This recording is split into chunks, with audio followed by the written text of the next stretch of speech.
Hello students, welcome to your English class by Shalini Srivastava, KGBB Mandu. Students, आज हम first flight book से lesson 7 का part 2 पढ़ेंगे, जो कि चैप्टर है कुर्ग और इसके राइटर हैं लोकेश अब्रॉल। तो आइए इस चैप्टर को समझते हैं। Kurg is coffee country famous for its rainforest and spices।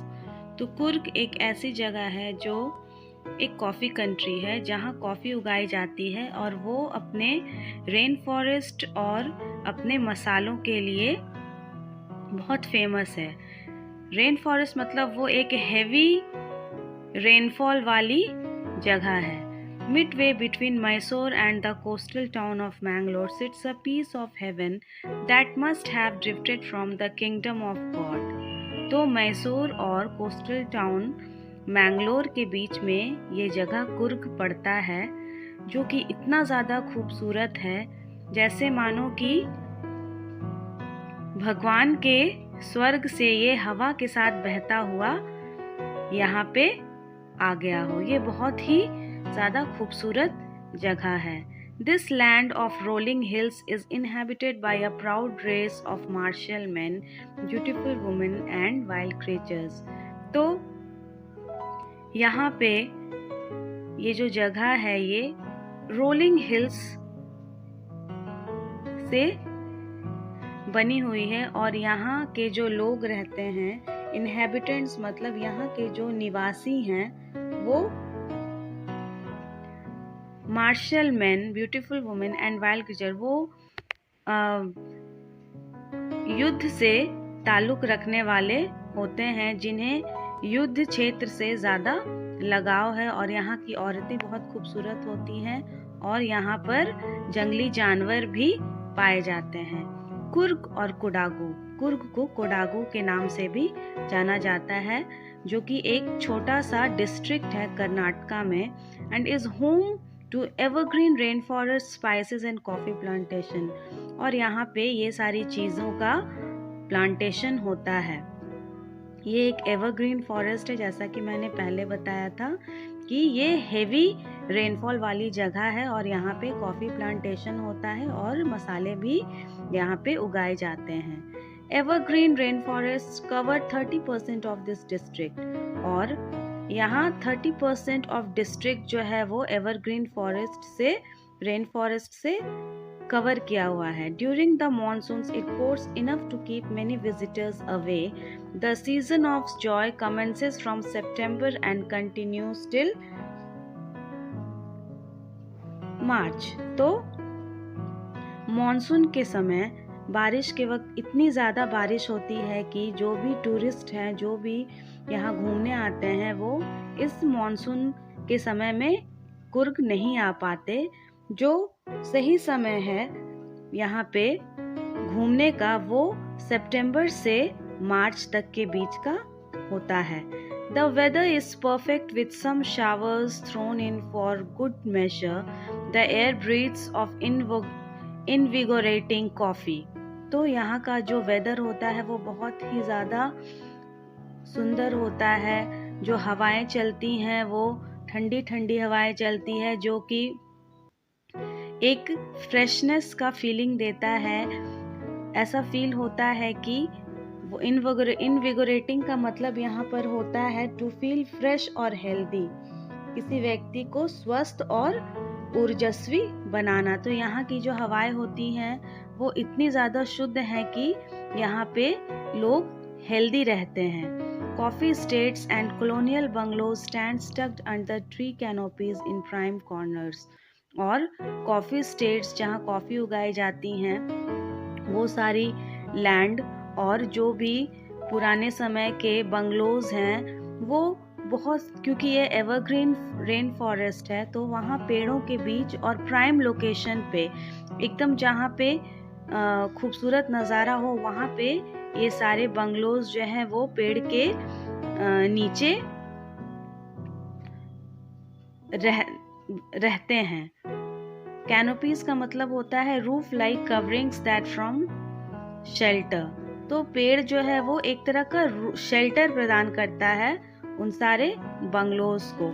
The fiercely independent people of Coorg are possibly of Greek और अरेबिक डिसेंट। तो यहाँ के जो कुर्ग के लोग होते हैं वो इंडिपेंडेंट होते हैं, वो किसी पे डिपेंडेंट नहीं होते हैं, और वो लोग ऐसा माना जाता है कि ग्रीक या फिर अरब के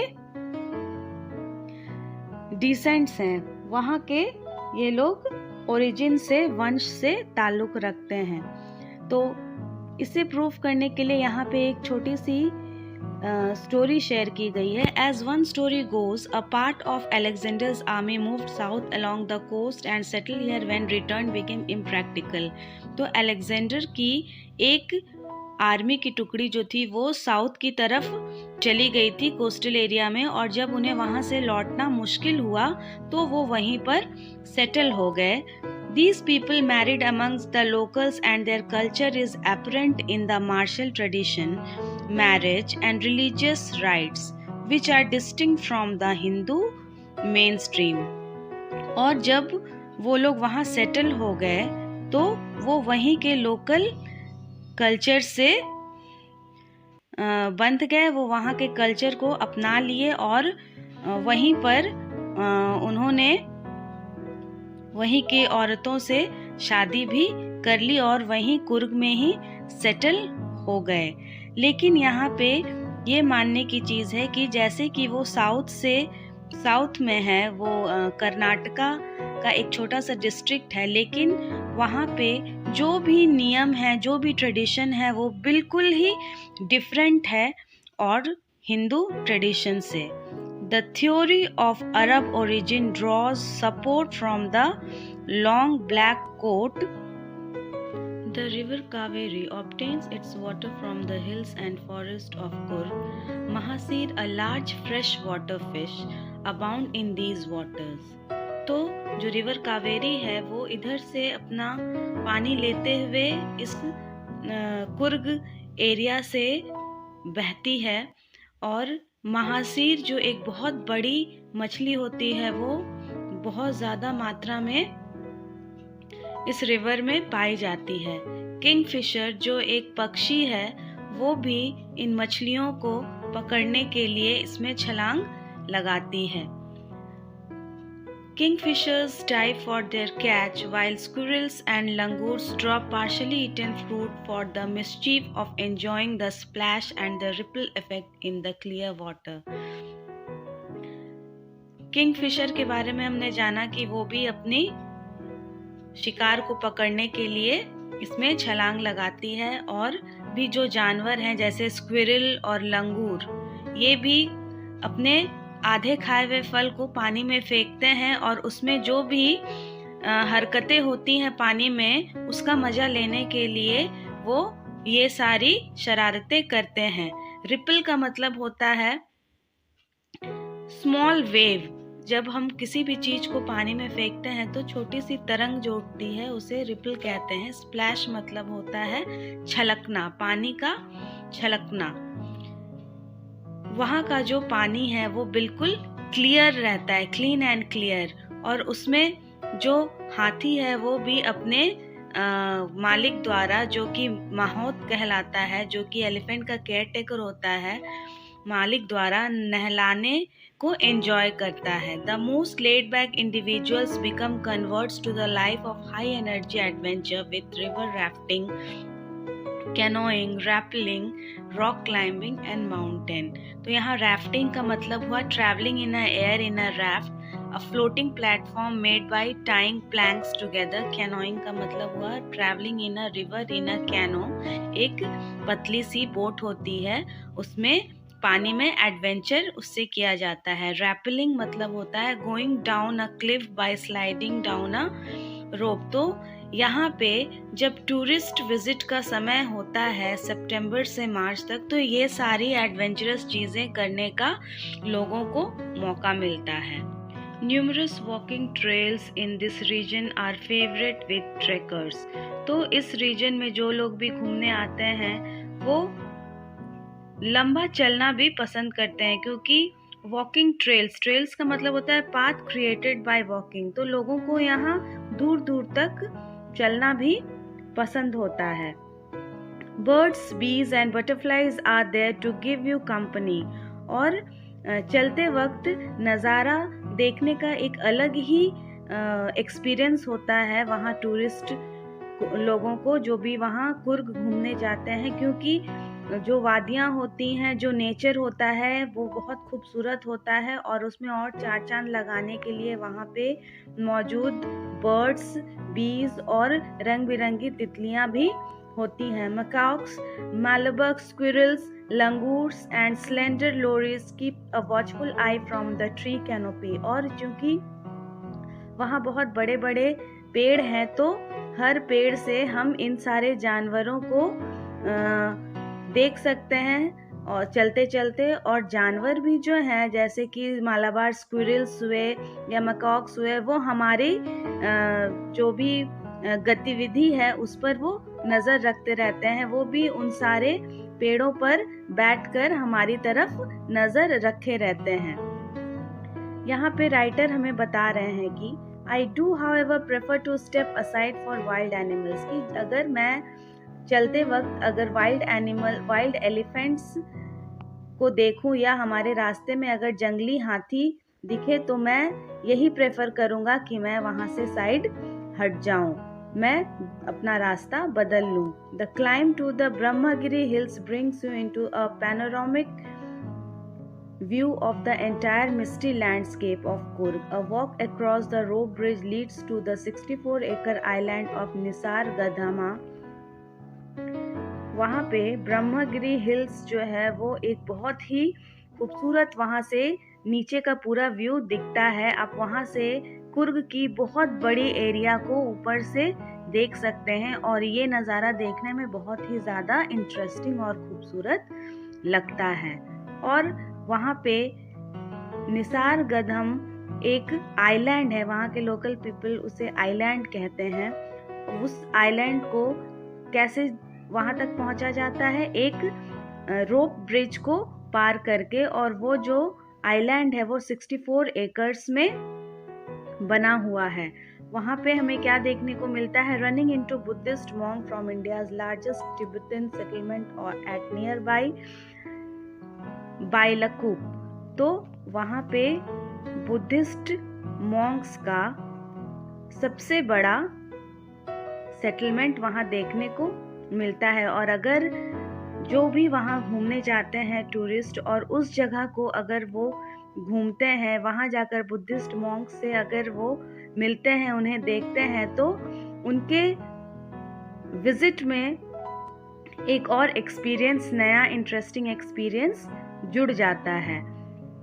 The monks in red, ochre and yellow robes are amongst the many surprises that wait to be discovered by visitors। और monks भी वहाँ पर रेड कलर के या फिर हल्के भूरे रंग के या येलो कलर के कपड़े में वो रहते हैं वहाँ पर, और वो भी इंतज़ार करते हैं विजिटर्स का, टूरिस्ट लोगों का, कि वो उन्हें आकर वहाँ पर देखें और इंडिया में बताएं कि ऐसी भी कोई जगह है जहाँ पे वो लोग रहते हैं, उन्हें डिस्कवर करें, उनके बारे में जानें और लोगों को बताएं। The monks in red, ochre and yellow robes are amongst the many surprises that wait to be discovered by visitors searching for the heart soul of India right here in Kurg। तो यहाँ पे वो लोग भी जो monks हैं वो इंतज़ार में रहते हैं कि उनके बारे में भी बाहर के लोगों को पता चले। इंडिया में जितने भी और जगह है वहाँ उनके बारे में बताया जाए कि इंडिया का एक छोटा सा जगह जिसका नाम कुर्ग है, वहाँ पे बुद्धिस्ट मॉन्क्स रहते हैं और उनके बारे में जो भी विजिटर्स आए उन्हें पहचानें और उन्हें बाहर तक लेकर जाएं, उनके विचारों को बाहर तक लेकर जाएं।